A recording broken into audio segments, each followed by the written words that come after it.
My doctor diagnosed it as fibromyalgia, thought to be the result of overactive nerves that cause chronic widespread pain. Oh my gosh, gotta put some steak back on! Eleanor Lyrica can significantly relieve fibromyalgia pain for some as early as the first week of treatment. Now I can do more with the ones I love.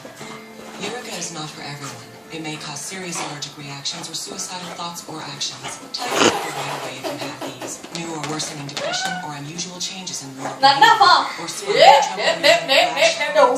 changes in eyesight, including blurry vision, muscle pain with fever, or tired feeling. Common side effects are dizziness, sleepiness, weight gain, and swelling of hands. Are you crazy little dog? Don't drink alcohol while taking Lyrica. I gotta get some steak, I'm too clean. Are you crazy? What What the the hell? drug or alcohol problem may be more likely to I'm too misuse clean. Lyrica. With less fibromyalgia.